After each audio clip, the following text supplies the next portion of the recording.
Nature of goodwill, nature कैसा है, कैसा इंसान है, नेचर। सिमिलर बातें हैं। It is an intangible asset, it is amortized. What do you mean by amortization? What do you mean by depreciation? Depreciation is the fall in the value of an asset due to wear and tear, usage, passage of time, obsolescence. Depreciation term is used for tangible assets. Amortization is used for intangible assets. तो assets की value गिरना, intangible है तो उसको बोलते हैं amortization. Amortization. It is amortized over its useful life. Amortized, written off. Depreciation is also written off, but fall in the value of tangible assets, depreciation. Fall in the value of intangible assets, amortization. Accounting standard 26, ध्यान से देखना, important point है, as आपको याद होना चाहिए। As 26 का नाम क्या है? Intangible assets. वो बताता है कि इसकी अकाउंटिंग करने कैसे है। AS 26 it prescribes that goodwill is not to be recognised in the books. नहीं, पूरी बात सुनेंगे।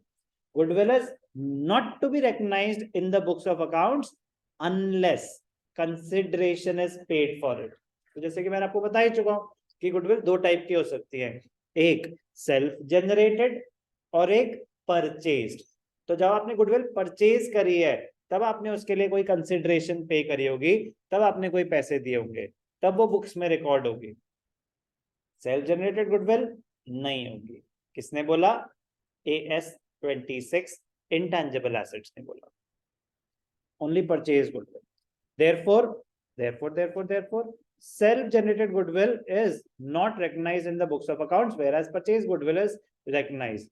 Self-generated goodwill is not recognized because its value is subjective. Sir self-generated है, मैं कह रहा हूँ मेरी गुडविल तो 50 करोड़ से कम क्या ही होगी, है कि नहीं? क्या मैंने कुछ ज्यादा लगा दी? ऐसे दिल तोड़ दिया। 50 करोड़ है भाई मेरी गुडविल,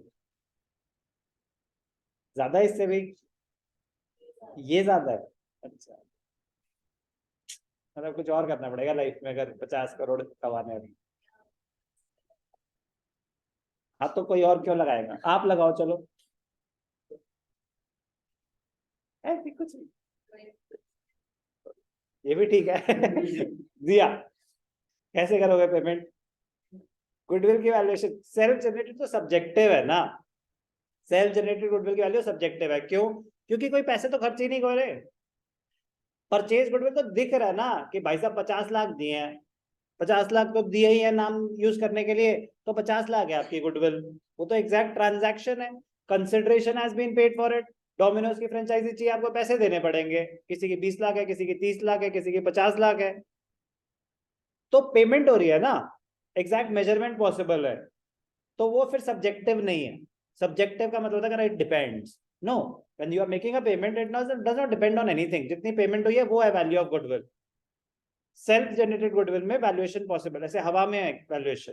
जब तक वो अगर 50 करोड़ में मैं अपना बिजनेस सेल कर दूं तो हो गई फिर मेरी गुडविल की वैल्यू वो, लेकिन जब तक नहीं तब तक उसकी वैल्यूएशन नहीं होगी और बुक्स में रिकॉर्ड नहीं होगी।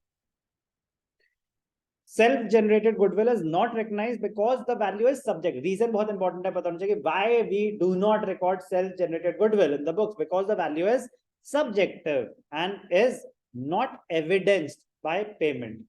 कह रहे कोई पेमेंट थोड़ी ना हुई, कोई कंसिडरेशन में कुछ पैसे मिले, amount does not exchange hand. On the other hand purchase goodwill is recognised being evidenced by payment, उसकी तो ट्रांजैक्शन हुई है। The term recognized means, मतलब वो कह रहा है कि इंटेंजिबल एसेट ने बोला goodwill is not to be recognised, तो किसकी बात हो रही है? Self generated goodwill should not exist. Recognise मतलब दिखाना है कि नहीं दिखाना है, तो कह रहा है परचेज गुडविल है तो दिखाएंगे बुक्स में, जिसने परचेज करी है वो दिखाएगा। तो गुडविल तो किसी और की है, अब आपने परचेज कर ली ना, एसेट तो अब आपका बन गया, अब आपको बेनिफिट मिलेगा उसका।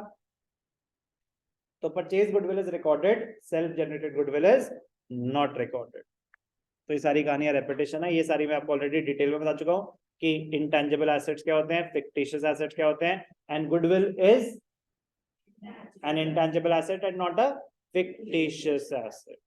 फीलिंग से आ रही है कि आगे कुछ गलत हो गया है? हाँ, यही फीलिंग थी। ठीक है, अभी करते हैं उसको ठीक।